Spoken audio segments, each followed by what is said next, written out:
साधु सत साहेब सत साहेब सत साहेब सत साहेब। जय सतगुरु साईं अरुण जी महाराज को प्रणाम। जय सतगुरु कबीर साहिब को प्रणाम। जय सतगुरु नानक साहब को प्रणाम। जय सतगुरु रविदास जी महाराज को प्रणाम। जय सतगुरु भगवान बुद्ध को मेरा कोटि कोटि प्रणाम।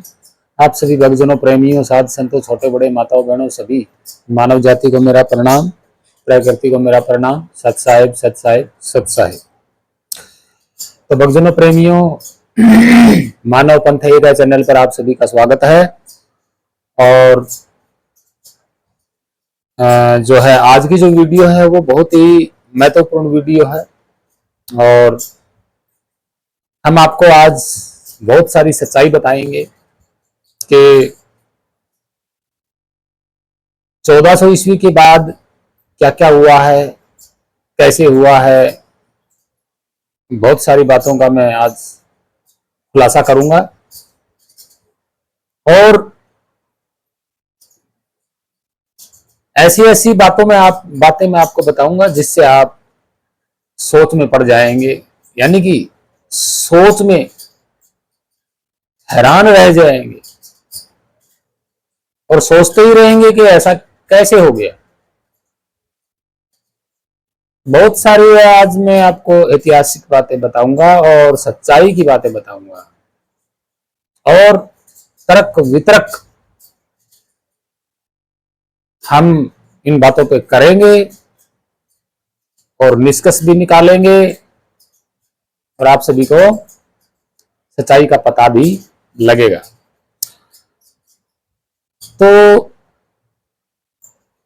भक्तजनों, प्रेमियों, साधु संतों,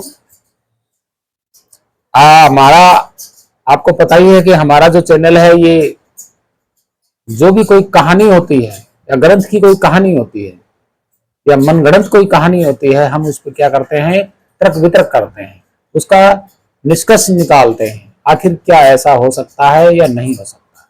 आज बहुत सारी बातें करूंगा मैं और आज मैं एक बात पे प्रूफ भी करूंगा कि कबीर साहिब का कोई गुरु नहीं था और रविदास जी महाराज का भी कोई गुरु नहीं था। और बहुत सारी ऐतिहासिक बातें करेंगे। तो सबसे पहले मैं यही कहूंगा कि मानवता का फर्ज निभाएं, इंसान होकर के मानवता का जीवन जिए। इससे बड़ा मानवता का और इंसानियत का कोई जीवन नहीं है। आज के युग में लोग मानवता का और इंसानियत का जीवन नहीं जी रहे, जानवरों से भी नीचे गिरा हुआ जीवन जी रहे हैं,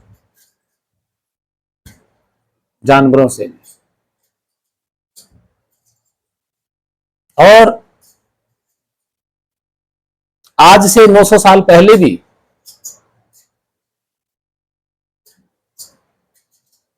जो जीवन जिया जा रहा था वो भी बहुत मूर्खतापूर्ण तरीके से, अज्ञानता के कारण जिया जा रहा था। चलिए हम आपको बताएंगे कि क्या कारण थे, क्यों जिया जा रहा था। और आज भी लोग उसी भ्रम में और उसी पाखंड में लोग जी रहे। कम से कम जानवर जो होते हैं वो पाखंड में तो नहीं जी रहे, सबसे बड़ी बात यह है। और मनुष्य बुद्धिमान और विवेकी होने के कारण भी जो है पाखंड में जी रहा है। इसलिए हम कह रहे हैं कि जानवर, पशु पक्षी जो हैं वो अच्छे हैं, उनको जिंदगी मिली है तो कम से कम वो जी तो रहे हैं। लेकिन मानव फिर भी उनको जीने नहीं दे रहा ढंग से, खुद भी नहीं जी रहा, उनको भी नहीं जीने दे रहा। हालांकि जानवर, पशु पक्षी कोई पाखंड में नहीं जी रहा,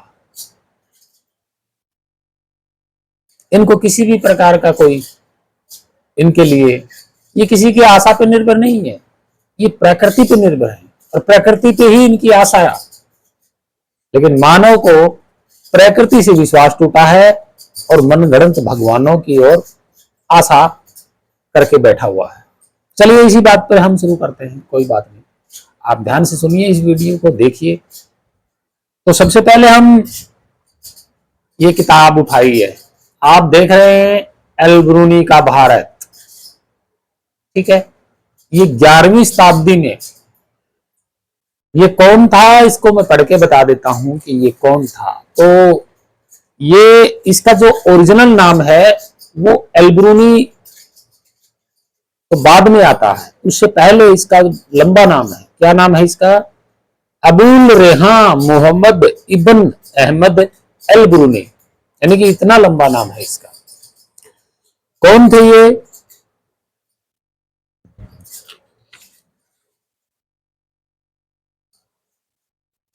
ये थे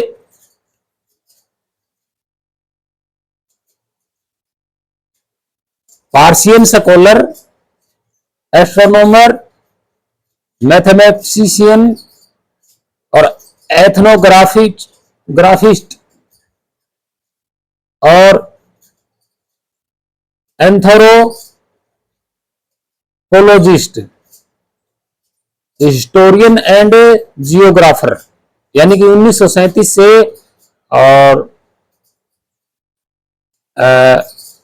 1048 एडी, यानी कि 11वीं शताब्दी। ठीक है, तो बहुत बड़ा ये इतिहासकार भी था, विज्ञान में भी रुचि, मतलब वैज्ञानिक भी था। यूं सोच लो कि विज्ञान का भी इसका बहुत बड़ा वो है। और ये इतिहासकार, साहित्यकार, विद्वान, और इसने क्या किया? भारत की यात्रा की। तो इसने जो भारत की यात्रा की, तो उसमें जो उसने बताया है, और इसकी इस बुक में विदेशी संतों, जो कि सूफी संत जो होते हैं ना, जो आप लोग कहते हैं कि सूफी संत, सूफी संतों के बारे में इन्होंने बताया है। और आज हम आपको बताएंगे कि गुरु की परंपरा कहां से शुरू हुई, कौन गुरु शब्द लेके आया। दूसरा ये बताएंगे कि संत शब्द कहां से आया, कबीरन कहां से आया, इसका अर्थ क्या होता है, ये इस किताब से हम बताएंगे। इसमें उर्दू में बहुत सारी किताबों का नाम लिखा हुआ है, अरबी फारसी में भी लिखा हुआ है, और सूफी संतों के बारे में भी लिखा हुआ है, जो कि बहुत पुराने हैं। यानी कि भारत में जो विद्वान थे ना 10वीं शताब्दी में, उनसे भी पुराने ये सूफी संत है। और ये क्या कहते हैं, और सब इनकी भी वही आत्मा और परमात्मा की अवधारणा रही है। हालांकि इन्होंने भी अपनी पुस्तकों में यही लिखा है कि हमने कभी देखा नहीं, ये लिखा। अब इनकी जो अवधारणा है वो भारत में कैसे पहुंची, और फिर भारत में कैसे अवधारणा हुई, इसमें सब कुछ लिखा हुआ है। तो हम सबसे पहले हम बात करेंगे सूफी संतों के, इसके नामों की बात करेंगे कि ये नाम कहां से आए। तो हम आपको बता देते हैं ये नाम कहां से आए।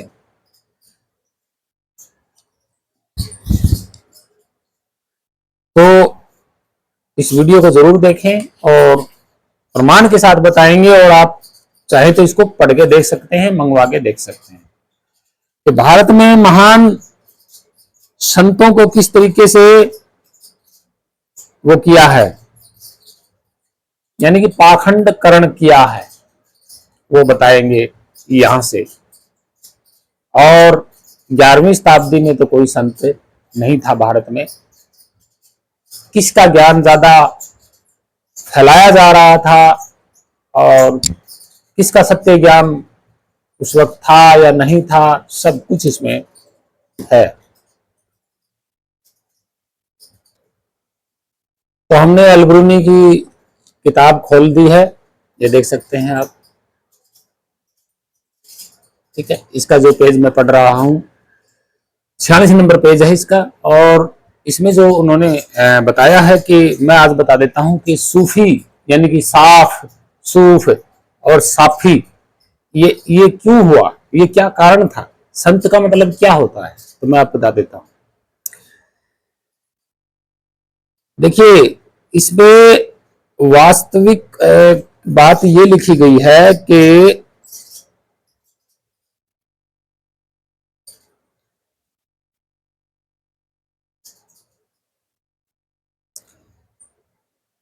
जब तक एथेंस के सोलंटीन के व्यास,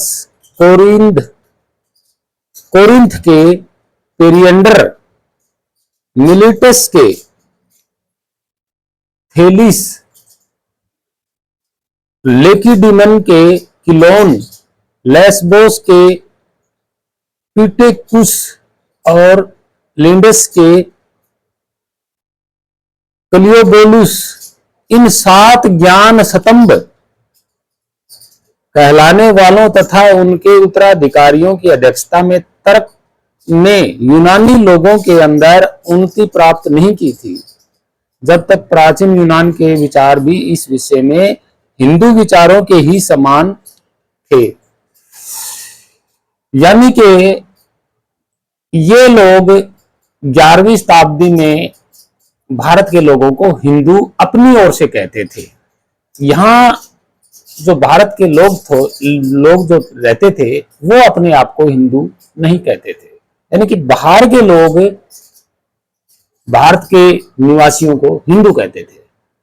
ये बात सबसे बड़ी लिखी है एल्ब्रूनी ने। यानी कि 11वीं शताब्दी में हिंदू धर्म नहीं था। बाहर के लोग जब यहां आते थे तो वो ही लोग हिंदू कहते थे, और हिंदू उनका अपना शब्द है, भारत का शब्द नहीं है। और इन्होंने जो है भारत का जो शब्द नहीं है, और इन्होंने जबरदस्ती अपने ऊपर मान लिया और एक धर्म भी बना लिया, मनगढ़ंत धर्म। हालांकि भारत के लोगों का हिंदू धर्म नहीं है, बिल्कुल सच है। एल्ब्रूनी के तरीके से पूरी बात स्पष्ट हो जाती है कि भारत के लोगों को हिंदू कहते थे, और भारत के लोग अपने आप को हिंदू नहीं कहते थे, क्योंकि उन्होंने ये सोचा कि हम लोगों को ये लोग हिंदू कहते हैं, लेकिन वो लोग भारत के अपने आप को हिंदू नहीं कहते थे, और ना ही उन्होंने अपना कोई धर्म बनाया हुआ था। स्पष्ट है यहां से। और जब हिंदू धर्म नहीं था 11वीं शताब्दी में, ठीक है, ये बात बड़ी समझने वाली है। तो जब हिंदू नहीं था तो क्या था ये मैं बताऊंगा, पहले इसको पूरा कर लेते हैं। तो क्या कह रहे हैं कि यूनानी लोगों के अंदर, मतलब हिंदुओं के विचारों में कोई समानता, मतलब विचारों एक ही समान के हैं, यानी कि यूनानी लोगों के और हिंदू के जो विचार हैं वो एक ही समान है। कब? 11वीं शताब्दी में। ठीक है, अब चलिए आगे चलते हैं। अब देखिए, बहुतों का विचार है कि सारे पदार्थ एक ही वस्तु है। यह किसमें आ रही है? बुद्धि तथा इंद्रियों द्वारा जानने योग्य पदार्थों के बारे में हिंदुओं का विश्वास कैसा था, वो उस बारे में लिख रहे हैं। यानी कि बुद्धि और इंद्रियों द्वारा जानने योग्य पदार्थों के बारे में हिंदुओं का विश्वास कैसा था। बहुत का विचार है, उन्होंने अपनी बाकायदा उन्होंने भारत में विद्वानों के मुख से सुनी बातें उन्होंने लिखी हैं कि बहुत्सों का विचार है कि सारे पदार्थ एक ही वस्तु है, यानी कि जितने भी ये पदार्थ है ये एक वस्तु है, ये मान के रखा हुआ है। और इस एक को कोई कोई तो गमन शक्ति और कोई कोई अव्यक्त समझते हैं। किसी किसी की धारणा है कि पत्थर और जड़ जगत से मनुष्य में यही विशेषता है कि वह उसकी अपेक्षा आदि कारण के एक यात्रा अधिक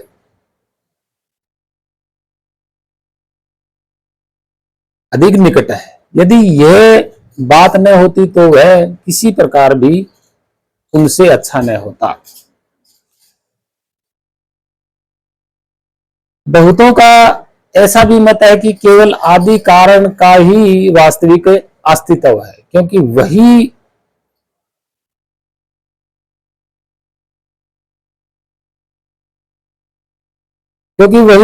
एक परिपूर्ण है, से सब वस्तुओं को उसकी अपेक्षा है। जिस वस्तु को अपने अस्तित्व के लिए किसी दूसरी वस्तु की जरूरत है, उसका जीवन केवल स्वप्नंत है, वास्तविक नहीं है। वस्तुतः सत्ता उसी एक और आदि पदार्थ आदि कारण की है। देखिए, सूफियों का भी यही सिद्धांत है।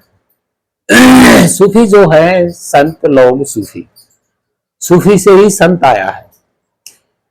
हम बार बार पे कह देते हैं कि सूफी संत, यानी कि सूफी और संत ये संत शब्द भी बाहर से है। सूफी, तो अब देखिए सूफ का अर्थ होता है ज्ञानी।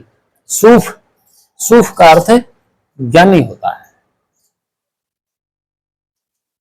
इसलिए वो सूफी संत बोलते हैं, यानी कि ज्ञानी संत। ठीक है। अरबी फारसी में कबीरा, कबीरा मतलब एक ज्ञानी, विद्वान, ज्ञानी पुरुष, यानी कि ज्ञानी संत। ठीक है। अब क्योंकि यूनानी भाषा में सूफ प्रज्ञा को कहते हैं, ज्ञान को कहते हैं, अब इसका जो है वो अपभ्रंश हो गया, अपभ्रंश हुआ है इस शब्द का। कैसे हुआ? किसी से तत्ववेत्ता को फैला सोफातार्थ ज्ञान प्रेमी कहा जाता है। सोफा, फैला सोफा को ज्ञान प्रेमी कहा जाता है। उनकी भाषा में संत को ये उपाधि दी जाती है, फैला सोफा।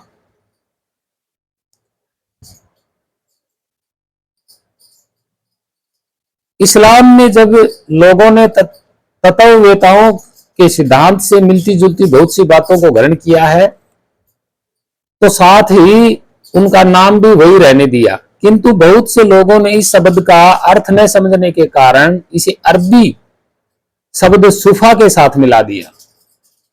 अरबी का शब्द है सूफा, तो जो सूफियों का, संतों का जो नाम है सूफा, वो अरबी शब्द में जो सूफा होता है उसका होता है ऊन, उसका अर्थ ऊन होता है, यानी कि सूफी को सूफा में मिला दिया अरबी वालों का। वो कारण ज्ञान न होने के कारण, अर्थ न समझने के कारण सूफा को और सूफी को एक जैसा कर दिया। अब यहां पे अपभ्रंश हो जाता है। तो जो सूफा नाम है मिला दिया, उससे मोहम्मद साहब के साथियों में जो लोग असल सूफा कहलाते थे वही सूफी हैं। पीछे से अशुद्ध लिखा जाने के कारण यह शब्द बिगड़ गया, यहां तक कि अंत को यह समझा जाने लगा कि इसकी विवृत्ति सूफ धातु से हुई है, जिसका अर्थ है बकरियों का ऊन। भाई वहां के जो इस्लाम के जो व्याकरण में, जब इस्लाम की भाषा का जो व्याकरण है उसके हिसाब से जो सूफा होता है, अरबी मतलब अरबी फारसी भाषा का जो व्याकरण है उसका मतलब होता है बकरियों की ऊन, लेकिन ये अपभ्रंश हो गया। इसीलिए मैं बता रहा हूं कि इन शब्दों का संत शब्द कैसे कैसे होकर के भारत में संत प्रचलित हुआ। अब देखिए आगे बताते हैं। सूफी शब्द के अर्थों के विषय में लोगों का मतभेद रहा है। वे समझते हैं कि ये सूफ धातु से निकला है जिसका अर्थ ऊन है। मैं स्वयं इसका अर्थ एक ऐसा युवक समझाता रहा हूं जो साफी अर्थात पवित्र हो। देखिए एक दवाई की शीशी आती है जिसका नाम है साफी, उसका मैं तो गुण क्या है? खून को साफ करना, शुद्ध करना। इसीलिए वो शब्द जो है साफी या सूफा जो शब्द है, ये दोनों अलग अलग इनके अर्थ होते हैं। सूफी, इसलिए इनको सूफी संत कहा गया है, लेकिन ये बिगड़ा हुआ शब्द है, इसलिए लोग आज सूफी संत बोल देते हैं। और साफी होता है ये, सूफ या साफी, ये दो महत्वपूर्ण शब्द होते हैं इसके। सूफ का मतलब ज्ञान होता है और साफी का मतलब शुद्धता, शुद्ध कर देने वाला। तो इसलिए उनको, और फिर साफ से सत्य हुआ। क्या हुआ है? सत्य, सत शब्द। ठीक है। अब सत्य शब्द भारत में आ गया, लेकिन अलग अलग जगहों पे लोग कुछ नाक से बोलते हैं, कुछ बिना नाक की ध्वनि के द्वारा बोला जाता है। तो जो बिना नाक की ध्वनि के द्वारा हम बोलेंगे तो सत्य निकलेगा, और जो नाक की ध्वनि के साथ हम बोलेंगे तो संत निकलेगा। और सत्य और संत दोनों एक है। अब इनका अर्थ अगर समझा जाए तो इनका अर्थ होता है निर्विकार, शुद्ध, साफ सुथरा। ठीक है। अब जो साफ, निर्विकार, शुद्ध जो व्यक्ति होता है वही विद्वान पुरुष होता है, यानी कि उसी को संत कहा जाता है और कहते हैं। ये अल-बिरूनी की किताब से निष्कर्ष मिलता है। उस वक्त भारत में संत नाम प्रचलित नहीं था, यानी कि 11वीं शताब्दी में नहीं था। ये जो सूफी संत का जो है, ये यूनान मतलब विदेशों में ही सूफी विद्वान जो होते थे, सूफा विद्वान या साफी विद्वान जो कहा गया है, ज्ञान प्रज्ञा, वो उनके साथ जुड़ता था। और ढोंगी क्या कह रहे हैं, आदि अनादि काल से संत। अरे भाई, कम से कम शब्दों की पहचान तो करो। तो भक्तजनों प्रेमियों, ये तो था संत का अर्थ। ठीक है। भारत का ओरिजिनल मैं बताऊंगा क्या था। अब आते हैं, अल-बिरूनी भारत में आता है और वो जो भ्रमण करता है, तरह तरह के विद्वानों से बातचीत करता है। वो बहुत दिन रहा है यहाँ पे, ऐसा नहीं है कि वो आता जाता रहा है और काफी दिन भारत में रहा, यानी कि 3-4 साल से भी ज्यादा। अब देखिए, वहां उसने विद्वानों से पूछताछ शुरू की, तो विद्वानों ने उनको बिना ऐतिहासिक, बिना प्रमाण की कहानियां सुनाते थे। अल-बिरूनी ने कहा है कि भारत के लोग बहुत ज्यादा अनदेखी बातों पे विश्वास करते हैं, और जो भारत में सबसे ज्यादा लोग कर्म करते हैं, कर्मी हैं, काम करते हैं, उनको नीची जाति में धकेला हुआ है। ठीक है। और जो सबसे ज्यादा महानता में जो लोग थे, तो सबसे ज्यादा मतलब जिनका व्यापार भी था, कारोबार भी था, वो लोग थे जुलाहा और चर्मकार, यानी कि चमार। इन दो जातियों को वर्ण व्यवस्था से बाहर, एक था दुनिया, तो ये 3-4 जातियां थी जो इनको वर्ण व्यवस्था से भी बाहर रखा हुआ था। किन्होंने? विद्वानों ने। और 4 वर्ण व्यवस्था के लोग शहरों में रहते थे, लेकिन इन 3-4 जातियों को शहर से बाहर ही रखा जाता था। इनको वर्ण व्यवस्था से भी बाहर रखा जाता था। इसका मतलब क्या? कबीर साहिब और रविदास जी महाराज वर्ण व्यवस्था में थे ही नहीं। और जो व्यक्ति वर्ण व्यवस्था में नहीं होता है, वही असली व्यक्ति शुद्ध और साफ होता है। उसके ऊपर ना वर्ण व्यवस्था लागू है और ना ही कोई जाति लागू है। तो बहुत सारे यहां भेद खुलेंगे, और यही समझ में आया है मेरे। समझ में क्या है, उसने 11वीं शताब्दी का आंखों देखा हाल लिखा और विद्वानों की बातें जो है ना, कहानियां, वो सुनी। तो दोनों ही उसने लिखी यहाँ पे।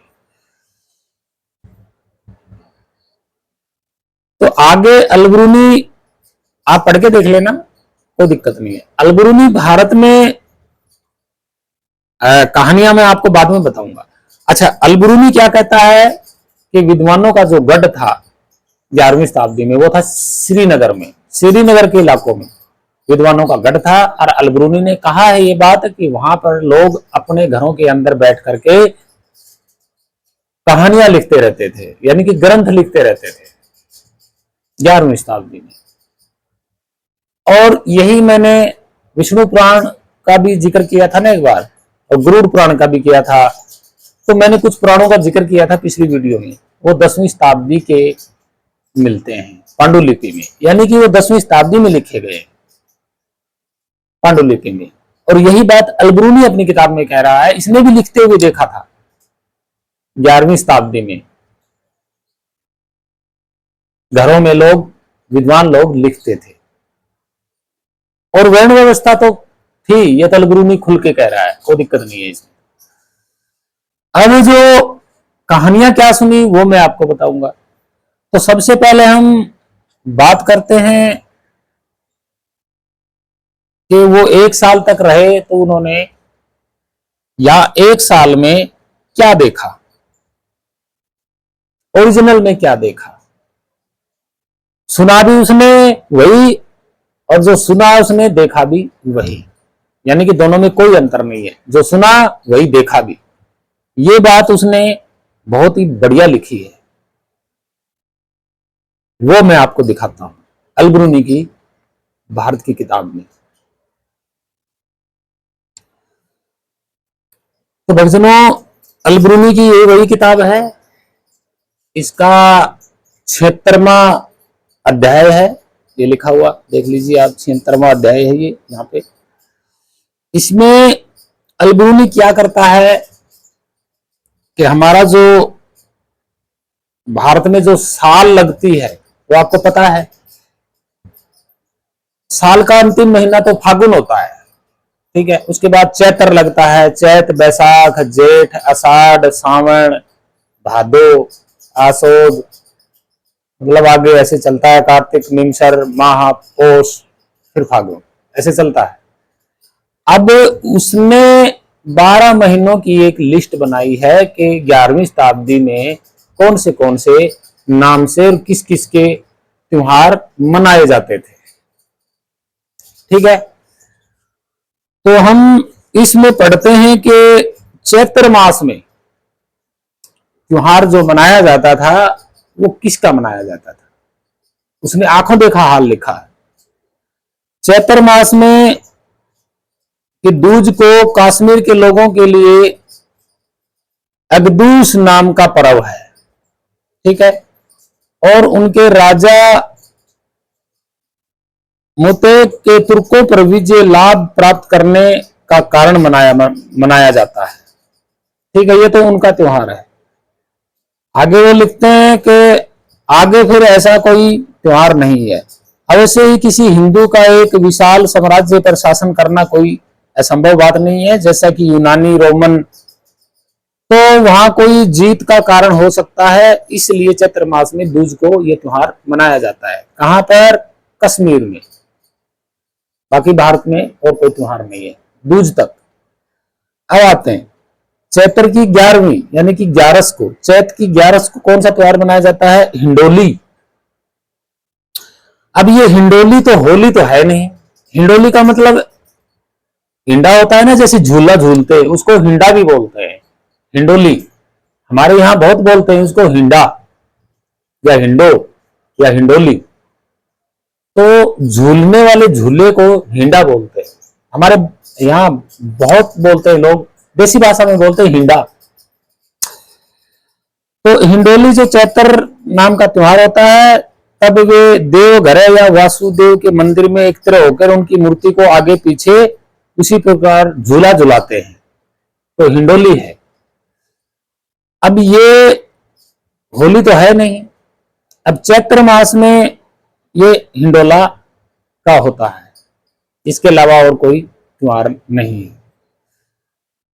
फिर आता है पूर्णिमा का दिन। चैत्र की पूर्णिमा को बसंत का उत्सव होता है। यह स्त्रियों का त्योहार है। इस समय के आभूषण करती हैं और अपने पतियों से उपहार मांगती हैं। बस पूर्णिमा का, यहाँ करवा चौथ का व्रत के लिए नहीं बोला, पूर्णिमा का ये त्योहार है चैत मास में। 12वीं यानी कि 22वीं यानी कि 15/7/22 यानी कि सातम को, यानी कि उत्तर दे चैत्र की सातम को, अमावस्या के बाद चांदनी सातम को 22वीं चैत्र षष्ठी नाम का पर्व है, त्योहार है। यह उल्लास का दिन भगवती के लिए पवित्र है। इस दिन लोग स्नान किया करते हैं और दान दिया करते हैं। बस ये एक छोटा सा त्योहार है। फिर आता है बैसाख। चैत्र बैसाख आ गया, दूसरा महीना। उसमें है तीसरी बैसाखी, स्त्रियों का पर्व है। गोतेरे गौरी तृतीया कहलाता है और हिमवंत पुत्री महादेव की भार्या गौरी के लिए पवित्र है, यानी कि ये भी स्त्रियों का त्योहार है बैसाख में। फिर आता है 10वीं की बैसाख, 10वीं वैसाख को वे सब ब्राह्मण जिनको राजाओं ने निमंत्रित किया है खुले खेतों में जाते हैं और वहां वे पूर्णिमा तक 5 दिन आग जलाकर बड़ा हवन करते हैं। ये 16 अलग अलग स्थानों में और 4 अलग अलग समूहों में आग जलाते हैं। हर समूह में एक ब्राह्मण होम करता है। इससे जैसे 4 वेद, जैसे 4 पितरी पुरोहित होते हैं। 16वीं के मतलब पूर्णिमा तक, यानी कि बैसाख की पूर्णिमा तक ये चलता है। फिर उसके बाद पूर्णिमा के बाद दूसरे दिन वो घर चले जाते हैं। फिर आता है जेठ में। हाँ, जेठ में जो अमावस्या के एक पर्व मनाते हैं, सब चीजों के जेठे फलों को उनसे अनुकूल पूर्ण लक्षण पाने के लिए जल में फेंकते हैं। इस मास की पूर्णिमा स्त्रियों पूर्णिमा का पर्व है। ये रूप पंच कहलाता है। बस ये भी स्त्रियों का त्योहार है। इसमें कोई खास देवी देवता नहीं होता है, मतलब प्रकृति की पूजा, बस प्रकृति के द्वारा ही ये व्रत, ये पर्व मनाए जाते हैं, त्योहार। इसमें व्रत का कोई जिक्र नहीं है। आषाढ़ की 15वीं यानी कि श्रावण लागते 8वीं असव युंज को जब चंद्रमा 19वें में नक्षत्र मूल में आता है तो ईख का चूसना शुरू होता है। उस दिन लोग ईख को, जो गन्ना होता है ना, उसको चूसते हैं। गर्मियों में चूसना शुरू हो जाता है आषाढ़ में। तो यहाँ जो भगवती कहलाती है, उसकी मूर्ति जो भगवती कहलाती है, और इसके बहुत सा दान देते हैं और बकरी के बच्चे मारते हैं मतलब बलि देते हैं। इस पे लिखा है अलबरूनी में। जिसके पास चढ़ाने के लिए कुछ नहीं होता है, वह मूर्ति के पार्श्व में बिना कभी बैठने के सीधा खड़ा रहता है और कभी कभी वो जो भी उसे मिले उस पर झपट कर उसे मार डालता है। ये त्योहार भारत में पूरी तरह प्रचलित नहीं है। हमारे यहाँ ये त्योहार कभी नहीं हुआ, लेकिन क्योंकि वो पूरे भारत में भ्रमण किया उसने, तो पता नहीं ये किस इलाके की बात कर रहा है अलबरूनी। लेकिन हमारे हरियाणा और पंजाब, राजस्थान, इस इलाकों में ये त्योहार नहीं मनाया जाता, आज भी नहीं मनाया जाता। हो सकता है इनमें इधर महाराष्ट्र साइड का हो। फिर आता है 16वीं। 16वीं को एक पर्व होता है जब वे ब्राह्मणों को दान देते हैं। बस खाली यही होता है और कुछ नहीं होता। यहाँ कोई मंत्र तंत्र देवी देवता का कोई नाम नहीं है। 23वीं को अशोक का त्योहार होता है। और 23वीं को अशोक का त्योहार होता है। हमने तो आज तक सुना नहीं भारत में 23वीं को अशोक का त्योहार होता है, कहाँ होता है। और इस दिन क्या होता है, लड़ाई होती है, आपस में लड़ते हैं। अब पता नहीं कौन सा त्योहार होता है। सम्राट अशोक ने तो अपनी शिलालेखों में कभी लिखवाया नहीं युद्ध के बारे में या कुश्ती कबड्डी के बारे में, ऐसा कुछ लिखवाया नहीं भी 2 आदमी लड़े।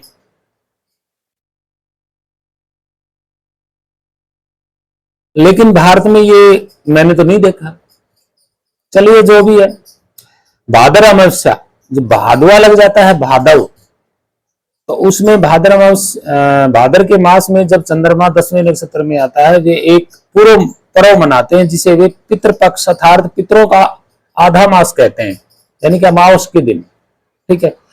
अब भादुए में क्या आता है, गोगा जी का त्योहार आता है 9वीं को। और 9वीं वाले से पहले दिन क्या आता है, जन्माष्टमी। किसकी? कृष्ण की जन्माष्टमी। और आज भारत में बड़ी धूमधाम से कृष्ण की जन्माष्टमी मनाई जाती है। लेकिन 11वीं शताब्दी में भादुए में कृष्ण की कोई जन्माष्टमी नहीं थी। अगर कृष्ण जन्माष्टमी होती तो 11वीं शताब्दी में बड़ी धूमधाम से मनाई जाती और अलबरूनी देखता और उसका सारा विवरण लिखता। और ना ही विद्वानों ने अलबरूनी को बताया कि जन्माष्टमी भी है कृष्ण की, और ना ही उन्होंने कभी मनाती हुई 11वीं शताब्दी में देखा। अब सवाल मेरा ये उठता है कि जब 11वीं शताब्दी से पहले कोई कृष्ण जन्माष्टमी नहीं थी, तो 14वीं शताब्दी के बाद कृष्ण जन्माष्टमी कहां से आ गई? यानी कि 14वीं शताब्दी तक भी नहीं थी, यानी कि कबीर और रविदास के समकालीन भी नहीं थी। 16वीं शताब्दी के बाद शायद जब कृष्ण जन्माष्टमी शुरू हुई है। तो पता किसने लगाया कृष्ण का जन्म का? बुद्धि और विवेक से विचारने वाली बात है। अब चलिए, भाद्र का भी यूं महीना गया, क्योंकि यहां कोई जन्माष्टमी नहीं है। भादवा आता है, फिर आता है री भाद्र, यानी कि उतरते भादवे में। स्त्रियों के लिए हराबली का पर्व है, और यहाँ उनके यहाँ रीति रिवाज है, कुछ दिन पहले टोकरियों में सब प्रकार के बीज बो देते हैं और वे बढ़ना शुरू कर देते हैं। देखिए, ये भी एक स्त्रियों का त्योहार है। यहाँ कोई देवी देवता का कोई चक्कर नहीं है, यहाँ सिर्फ प्रकृति का ही एक कोई पर्व है भारत का। अब आते हैं छठी, यानी कि उतरते भादवे, यानी कि भादवा जब भाद्र का महीना खत्म होता है तो छठी का 6वें दिन का, यानी कि छठी तिथि का। लोग क्या इस मास की छठी को गायहित यानी कहलाते हैं, जो लोग उन लोगों को भोजन कर देते हैं जो कारावास में रहते हैं, उनको भोजन दे के आते हैं छठी को भादवे में। अब देखिए 11वीं को क्या लिखा है, 11वीं भाद्र पार्वती कहलाती है। यह एक धागे का नाम है जिसे पुरोहित, हाँ, ये रक्षाबंधन के बारे में बोला है इसने, ये धागे का त्योहार है, ये अलबरूनी ने देखा है। और ये कैसे प्रचलित हुआ है, ये 11वीं पार्वती कहलाती है। यह एक धागे का नाम है जिसे पुरोहित उन सामग्रियों से बनाता है जो इस प्रयोजन के लिए उसे दी जाती है। इसका एक भाग वह केसर के साथ रंग देता है और दूसरा वैसे का वैसा रहने देता है। यानी कि जो कलवा होता है ना, जो एक सफेद फिर आगे लाल फिर सफेद फिर पीला, कलवा धागे के बारे में ये बात है। अभी ये त्योहार तो है नहीं, ये रक्षाबंधन का भी नहीं है, यहाँ पे कोई जिक्र नहीं, ये कोई कलवे का त्योहार है। वासुदेव की मूर्ति ऊंची होती है तब वह उसे अपनी गर्दन पर फेंकता है और जिसे ये उसके पैरों तक लटक जाता है, यानी कि कोई लंबा धागा बनाता है माला की तरह और वो वासुदेव की मूर्ति पर फेंक देता है। ये भी कोई रक्षाबंधन का त्योहार नहीं है। हालांकि भादवे में रक्षाबंधन की पूर्णिमा को त्योहार होता है रक्षाबंधन का, लेकिन जब 11वीं शताब्दी में रक्षाबंधन नहीं था तो बाद में कहां से आ गया? बुद्धि और विवेक से विचारने वाली बात है। फिर देखिए, भादवे की आखिरी में एक कश्मीर का त्योहार है, वो जो कि बहुत जगहों पे नहीं मनाया जाता, कोई छोटा मोटा त्योहार है उनका।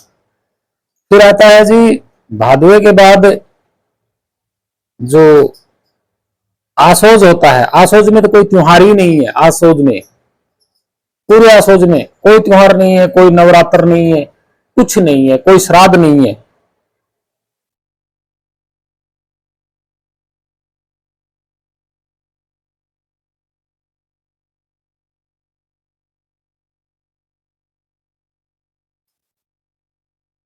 यहां कोई श्राद्ध का नाम नहीं है आसोज में, और किसी भी प्रकार से नवरात्रों का कोई जिक्र नहीं है। खाली एक परंपरा का जिक्र है, एक कहानी है। मनुष्य कितना ही क्यों न चाहे वह उनको पकड़ नहीं सकता, वे सदा उसकी पकड़ से बचकर आगे चल जाते हैं। लोगों का ऐसा ही कथन है। किंतु कश्मीर के लोग जिसके साथ विषय मैंने बातचीत की है, मन स्थान अलबरूनी ने कश्मीर के लोगों से बातचीत की, और ये कश्मीर का कोई छोटा सा त्योहार है बस, और कोई श्राद्ध नहीं, कोई कुछ नहीं, कोई लेना नहीं, कोई देना नहीं। यानी कि कोई भी नवरात्र जो आसोज में बनाते हैं ना, नहीं है। कार्तिक से पहले नहीं है भाई, आप पढ़ के देख लीजिएगा, कोई नहीं। तो अब सवाल यहां उठता है कि श्राद्ध कब से शुरू हुए, है ना? सोचने और बुद्धि विवेक से विचारने वाली बात। नवरात्र कब से शुरू हुए, ये भी बुद्धि और विवेक से सोचने वाली बात है। जो बंदा 11वीं शताब्दी में भ्रमण करके गया है और पूरा का पूरा डिटेल दे रहा है त्योहारों की, उनमें ये चीजें नहीं जो आज हो रही है। तो कहां से आए? कौन सी देवता ने आकर के बाद में बताया कि मेरा जन्मदिन ये था? कौन सी दुर्गा माता ने कहा कि मेरे नवरात्र करो? कौन से पितर ने, आत्माओं ने आके कहा था कि हमारे श्राद्ध रखो? सोचने वाली बात है। अब आता है कार्तिक। पहली कार्तिक की अमावस्या का दिन सूर्य तुला राशि में जाता है, दीपावली कहलाती है, दिवाली कहलाती है। अब ये दिवाली किसके नाम से कहलाई जाएगी ये मैं आपको बता देता हूं। तब लोग स्नान करते हैं, आमोद के वस्त्र पहनते हैं, एक दूसरे का पान और सुपारी उपहार देते हैं। वे सवार होकर दान देने के लिए मंदिरों को जाते हैं और दोपहर तक एक दूसरे के साथ हर्ष से खेलते हैं। रात को वे हर स्नान में बहुत बड़ी संख्या में दीपक जलाते हैं, जिससे वायु पूर्ण रूप से निर्मल हो जाती है। इस पर्व का कारण यह है कि वासुदेव की स्त्री लक्ष्मी और विरोचन के पुत्र बलि को, जो 7वें पाताल में बंदी है, वर्ष में एक बार बंधन मुक्त करती है। कौन? लक्ष्मी। वासुदेव की स्त्री लक्ष्मी और पुत्र बलि को, जो 7वें पाताल में बंदी है, वर्ष में एक बार बंधन मुक्त करती है और संसार में जाने की आज्ञा देती है। इसलिए यह त्योहार बाली राज्य अर्थात बलि का अधिपत्य कहलाता है।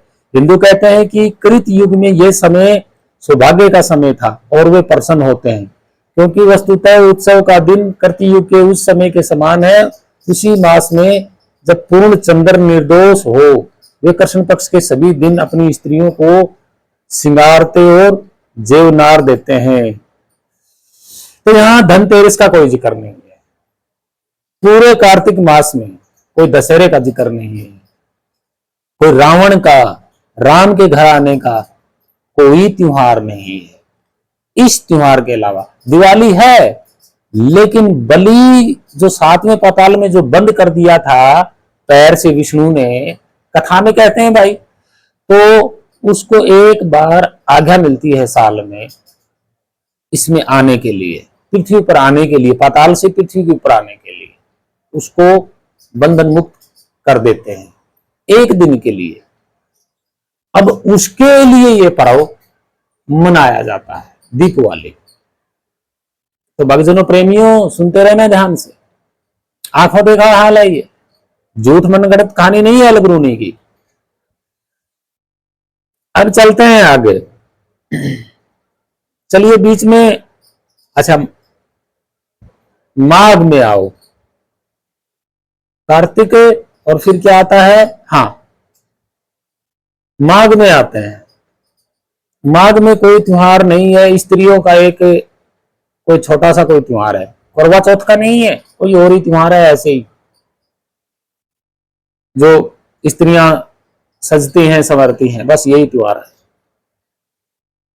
फिर आता है माघ की तीसरी को, पो आता है सची, पोष की, माघ के बाद पोष आ गया।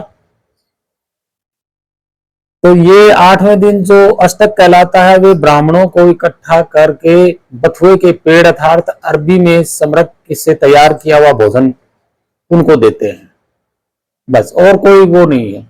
उसके बाद आता है माघ की तीसरी, पोष माह आता है। फिर माह में भी किसी भी प्रकार का वो नहीं है। और जो एक छोटा सा त्योहार है, गौरी की पूजा करते हैं, लेकिन वो भारत के कुछ ही इलाकों में है, यानी कि 1-2 राज्यों में, अन्यथा नहीं है। कई कई त्योहार तो एक ऐसे हैं, लिखे हैं उसने, एक ही राज्य में है, पूरे भारत में नहीं। अब आता है माघ में ऐसा कोई त्योहार नहीं है, कोई मेला नहीं है किसी प्रकार का, कोई किसी देवी देवता के नाम से कोई त्योहार नहीं है, कोई श्राद्ध नहीं है, कोई नवरात्र नहीं है, कोई व्रत नहीं है। फिर आता है माघ में 23 में क्या है? मांतवी कहलाती है। तो मास में 23 बड़े काले मटर खिलाते हैं। फागुन आ जाता है भाई, 8वीं यानी कि आठम की तिथि को, फागुन लगते ही 8वीं तिथि को जो प्रार्थुक कहलाती है, वे ब्राह्मणों के लिए आटे और घी के विविध भोजन तैयार करते हैं। देखिए हर त्योहार में यहाँ पे ब्राह्मण के लिए भोजन तैयार किया जाता है, ये देखा है अलबरूनी ने। फागुन की पूर्णिमा स्त्रियों का त्योहार है। फागुन की जो पूर्णिमा है वो स्त्रियों का त्योहार है, केवल स्त्रियों का त्योहार है। इस दिन स्त्री क्या करती है, औदाद या कोई घोल भी कहलाता है। इस दिन के उस स्थान में आग जलाते हैं जो उन स्थानों से जहां वे चमाह पर्वत चमाह पर्वत पर्वत हाँ, पर्वत नहीं पर्वत चमाह पर्वत भी कहलाता है। उस दिन वे उन स्थानों से आग जलाते हैं जो उन स्थानों से जहां से वे चमाह पर्व में जलाते हैं नीचे है, और वे आग को गांव से बाहर फेंक देते हैं। सोलहवीं को सोलहवीं की रात को जो शिवरात्रि कहलाती है, वे सारी रात महादेव का पूजन करते रहते हैं, वे जागते रहते हैं, उस पर धूप और फूल चढ़ाते हैं। अब देखिए आपने ये जो शिवरात्रि है, जो जुआ खेलते हैं, वो होली से पहले मनाते हैं लोग, ठीक है। लेकिन ये फागुन की जो पूर्णिमा का जो आखिरी जो होली का त्योहार जो आज जो मनाया जा रहा है, ये त्योहार तो था ही नहीं, वो तो स्त्रियों का त्योहार था। अब जो स्त्रियों का त्योहार है, स्त्रियों का त्योहार है, अब देखिए वो स्त्रियों का त्योहार होली तो है नहीं। जैसे एक कहानी है ना विष्णु की और प्रहलाद की, सुनी होगी आपने। विष्णु प्रहलाद की जो कहानी सुनी है, वो कहानी 11वीं शताब्दी में नहीं थी कि प्रहलाद को बचाया विष्णु ने, और सतयुग की बात है। अगर सतयुग की ये बात होती तो 11वीं शताब्दी में तो होती ना। सतयुग तो सबसे पहला युग है, तो होली का त्योहार तो होना चाहिए, लेकिन नहीं। तो बुद्धि और विवेक से सोचने वाली बात है कि बाद में विष्णु और प्रहलाद की कहानी कब गढ़ी गई, कब बनी, और कब ये त्योहार शुरू हुआ होली का। और शिवरात्रि का तो इसमें है, लेकिन महादेव की पूजा होती है, जुआ वगैरह खेलने की कोई परंपरा नहीं। ठीक है, अब चलिए आगे चलते हैं। और वो भी होली के जो वो आग फेंकने का त्योहार है ना, उसको मनाने के दूसरे दिन होता है। यहाँ होली से 19-20 दिन पहले लोग जुआ खेलते हैं शिवरात्रि को। श्रावण के महीने में शिवरात्रि का कोई जिक्र नहीं है, कावड़ का कोई जिक्र नहीं है 11वीं शताब्दी में, महादेव की पूजा का किसी भी प्रकार से। लेकिन जैसे लिंग पूजा है, दूध चढ़ाना और कावड़ चढ़ाना, बहुत बड़ा पर्व श्रावण में उसने नहीं देखा। अगर देखा होता तो वो लिखता, नहीं लिखा उसने। आषाढ़, सारा श्रावण, श्रावण में सिर्फ एक ही है, वो है रेवती होता है। और 16वीं को एक पर्व होता है जब वे ब्राह्मणों को दान देते हैं। यानी कि तेरस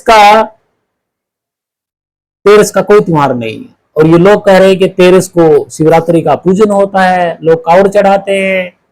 सबसे पहले कावड़ कौन लेके आया, परशुराम जी लेके आए, पता नहीं कौन से ऋषि लेके आए, कब। अगर ऐसा होता तो 11वीं शताब्दी में होता, लेकिन कावड़ का त्योहार कब शुरू हुआ, सोचने वाली बात है। रविदास जी के और कबीर साहब के समकालीन तो कावड़ यात्रा नहीं थी।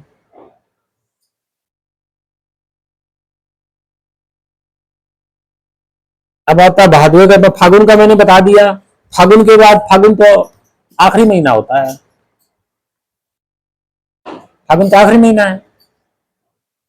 तो आखिरी महीने में सारे त्योहार बता दिए, तो बाद में ये रामनवमी, जन्माष्टमी, ये सब व्रत त्योहार, नवरात्र, मेले लगना है, कहां से आए।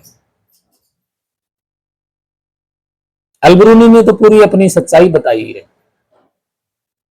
तो भक्तजनों प्रेमियों, आगे और बात करते हैं इस मामले में। अब असली जो बात है वो अब शुरू होगी इन महान संतों के बारे में। ये तो था ओरिजिनल तथ्य इनका। अब आगे हम तर्क वितरक करते हैं इन्हीं बातों, इन त्योहारों, तो देखते रहना।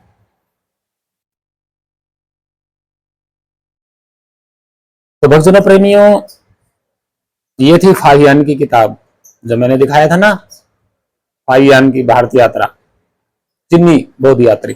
इसने जो लिखा है, इसने जो बताया है,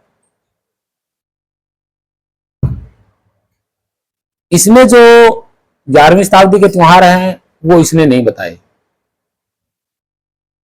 यानी कि ये जो 11वीं शताब्दी के जो त्योहार है ये भी इस यात्री के बाद शुरू हुए। यानी कि ब्राह्मणों की जो प्रथा है, जो प्रथा है वो इस यात्री के बाद शुरू हुई। इस यात्री ने 11वीं शताब्दी का जो त्योहार है और है उनका वर्णन इस यात्री ने नहीं किया, क्योंकि ये 5वीं चौथी में आया, चौथी 5वीं में आया, और उसके बाद 500 सालों में जो प्रचलित हुआ वो अल-बरूनी ने 11वीं शताब्दी तक लिख दिया। 11वीं शताब्दी में आंखों देखा लिख दिया। अब 11वीं शताब्दी के बाद जो इसमें लिखा है वो त्योहार तो है नहीं आज, तो नए त्योहार कहां से आए? ठीक इसी तरह मानव को भ्रमित किया जा रहा है,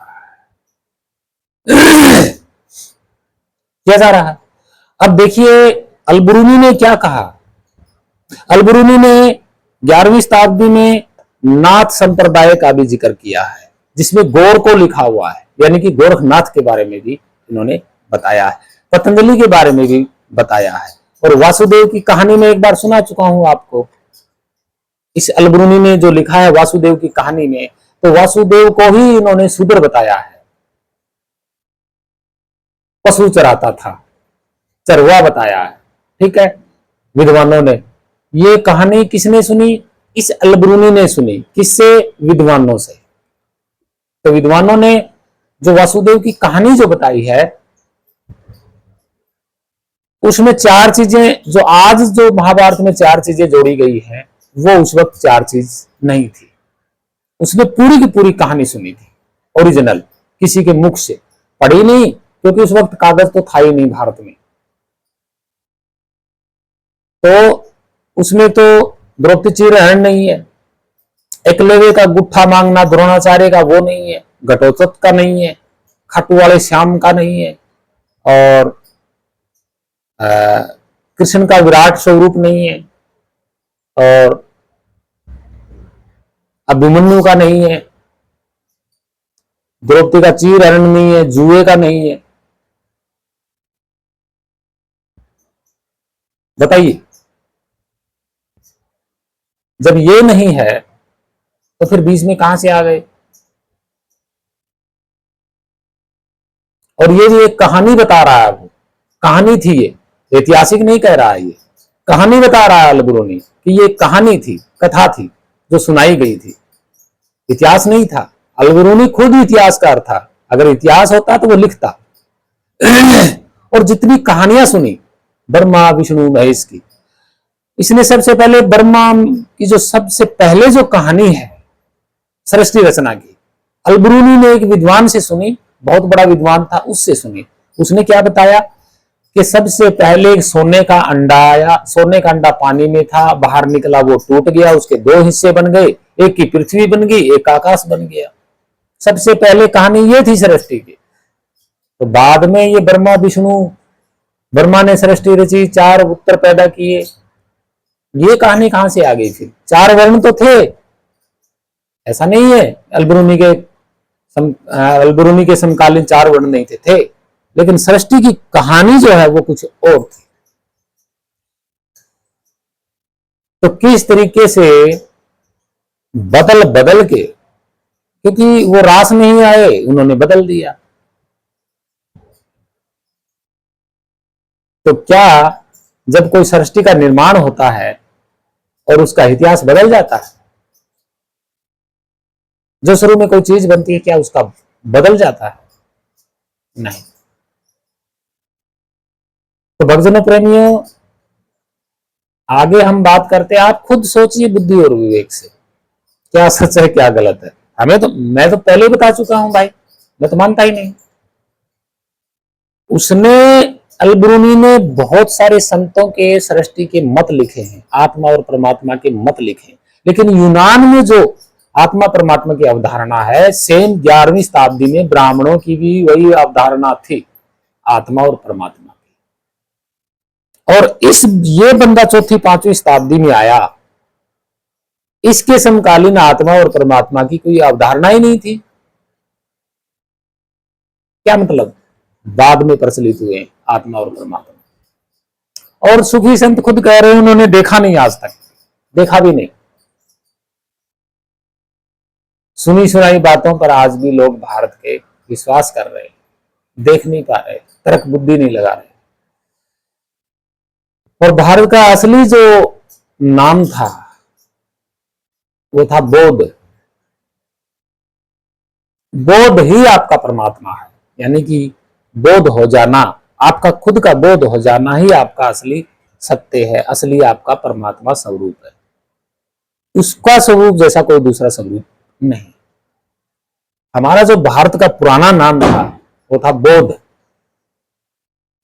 अब संत रामपाल की बात में याद आ गया मुझे, गरीबदास जी का बोध दिवस क्यों मनाया भाई? उसके आगे बोध क्यों लगाया?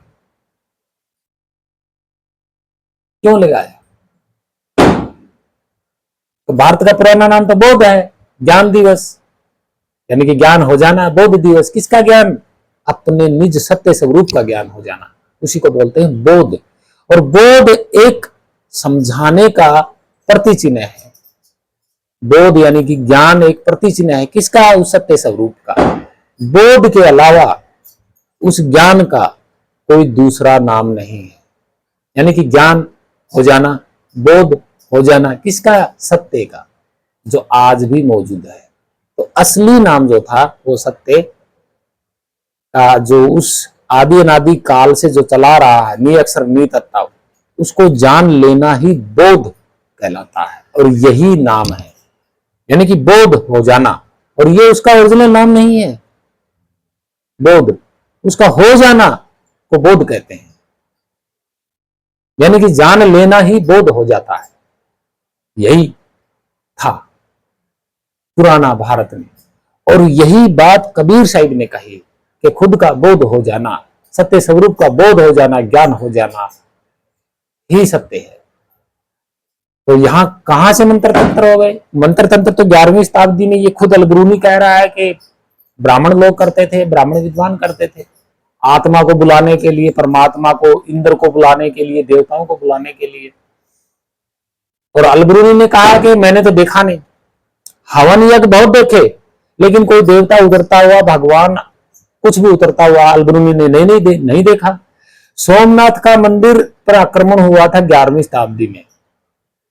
इसमें खुद अलबरूनी ने कहा कि मैंने देखा था, लेकिन वहां कोई उस मूर्ति की मदद करने वाला नहीं था। ना ब्राह्मणों के मंत्र वहां पे काम कर रहे थे, और ना ही अलग से कोई देवी देवता वहां मूर्ति को बचाने के लिए आया। ये खुद लिख रहा है, आंखों देखा हाल। तो भक्तजनों प्रेमियों, बोध हो जाना ही सत्य है। आप समझ गए होंगे इस बात को, बोध हो जाना सत्य है। चलिए आगे और बात करते हैं। सतगुरु कबीर साहिब का जो गुरु था ना, वो ज्ञान ही गुरु था और कोई गुरु नहीं था। यानी कि विवेक, विवेक जिसके पास है तो विवेक ही उसका गुरु है। कबीर साहिब ने कभी भी इस मत को कभी भी जोर नहीं दिया कि गुरु बनाओ। गुरु का मतलब विवेक था। चरण धोके, आज जो ढोंगी आपके चरण धोके चरणों में पड़ रहे हैं, कई लोग तो चरण धोके जल पी रहे, फलाना कर रहे, नहीं क्या कर रहे, नहीं, वो गुरु नहीं होता है। और गुरु की कोई परंपरा नहीं थी। कबीर साहब ने यह कहा कि जो आपके उस ज्ञान का बोध करा दे, उसकी पहचान बता दे, वो सच्चा भेदी होता है। उस ज्ञान को बताने वाला सच्चा होता है। वो आपसे पाखंड वगैरह ऐसा कुछ नहीं करेगा। कबीर साहब का कोई गुरु नहीं था। उन्होंने अपने आप से पूरी प्रकृति का निरख परख किया और उनका विवेक जागा। ऐसी जो किताबें हैं और जो 1400 ईस्वी में लोग खूब प्रचार कर रहे थे, इस झूठे ज्ञान का, आडंबर का, पाखंड का, तब कबीर साहब ने कहा था विवेक के बारे में, और तब इनकी बातों पर निरख परख किया। तो कबीर साहब ने अपने आप के विवेक से ही अपने स्वरूप को जान लिया। और यही बात रविदास जी महाराज ने भी बताई। सतनाम क्या है? उस ज्ञान का ही नाम उन्होंने सतनाम दिया है। हालांकि उसका कोई नाम नहीं है, सिर्फ पहचान, सत्य नाम, यानी कि वो ज्ञान जो है वो सत्य है। ये था सच। और इनका कोई आपस में गुरु नहीं था, इनका विवेक ही इनका अपना गुरु था। ढोंगी क्या कह रहे हैं? बिना गुरु के ज्ञान नहीं होता। बिल्कुल होता है। गुरु बनाना कोई जरूरी नहीं है। अगर आपका सब कुछ साफ है, सुथरा है, तो आप ही सूफी संत हो, आप ही साफ संत हो। आपके पास विवेक है तो आप निरख परख कर सकते हैं कौन सी चीज का जन्म होता है, कौन सी चीज प्रकट होती है, कौन सी चीज खत्म होती है, कौन सी चीज कब बनती है, कौन सी चीज के बनने में कितना समय लगता है, प्रकट होने में कितना समय लगता है। ये सब निरख परख, प्रकृति की निरख परख ही आपका विवेक गुरु है। इसके अलावा कोई गुरु नहीं है आपका। और जो ज्ञान हो गया वो आपका सत्य गुरु है। वो क्योंकि उसने तो बोल दिया कि ये सब मेरे बाद में बने हैं। वो तो यही पहचान करवाएगा आपको कि सबसे पहले मैं था और मेरे बाद सब कुछ बना है। उसको बोलते हैं सत्य ज्ञान, सत्य गुरु। गुरु का मतलब ज्ञान होता है, शरीरधारी का नाम नहीं होता। तो भक्तजनों, प्रेमियों, इसे आगे हम कल बात करेंगे। आज की ही बस आप बुद्धि और विवेक से विचार सकते हैं। और गुरु गोरखनाथ 11वीं शताब्दी से पहले हो चुके हैं। अलबरू में बाकायदा नाम लिखा है। कबीर साहिब के साथ और रविदास जी के साथ जो ज्ञान गोष्ठी लिखी हुई है वो 100% पाखंड है। पाखंड है, भ्रमित करने वाला, यानी कि दो परंपराओं को आपस में लड़ाने वाला, भेदभाव पैदा करने वाला ये पाखंड रचा गया है ढोंगियों के द्वारा, पाखंडी विद्वानों के द्वारा। तो आप खुद सोच सकते हैं 11वीं शताब्दी से पहले गुरु गोरखनाथ हो चुके हैं, तो 14वीं शताब्दी में कैसे आएंगे इनके सामने? आप खुद सोचिए बुद्धि और विवेक से। आगे फिर कबीर साहब की आगे बात शुरू करेंगे और साथ ही साथ इनका भी जिक्र करेंगे। तो आज बस यहीं तक। आगे कल वाली वीडियो में फिर बताएंगे और बहुत गहरी विचारने वाली आगे सारी वीडियो बनेगी। फिर से मैं विस्तार से सारा सब कुछ सच सच बताऊंगा, प्रूफ के और बुद्धि और विवेक के तर्क की ओर से पूरी तरह से। तो भक्तजनों, प्रेमियों, साथ संतों, आपको आशा करता हूँ वीडियो अच्छी लगी होगी। और ऐसे आध्यात्मिक वीडियो अपने हर दोस्त पहचान वालों के पास पहुंचनी चाहिए ताकि वो भी पाखंड से दूर हो जाएं। तो भक्तजनों, प्रेमियों, बुद्धि और विवेक से विचारिए हो गए कि 11वीं शताब्दी में क्या था और आज क्या है, क्यों किया गया, क्या कारण था, ये सब आपको विचारना है। और महान संतों के नाम पर चमत्कार का, अवधारणा का प्रकट होना की भावना ना रखें। आपका विवेक आपका सच्चा गुरु है, वो आपको धोखा नहीं देगा। तो भक्तजनों, प्रेमियों, आशा करता हूँ वीडियो अच्छी लगी होगी। आप सभी भक्तजनों, प्रेमियों, साथ संतों, छोटे बड़े माता बहनों सभी को मेरा प्रणाम। प्रकृति को प्रणाम, मानव जाति को प्रणाम, सभी जनजीवन जाति को प्रणाम। सत साहेब, सत साहेब, सत साहेब, सत्य मार्ग पे चले, सेवा करुणा दया। सत साहेब, सत साहेब।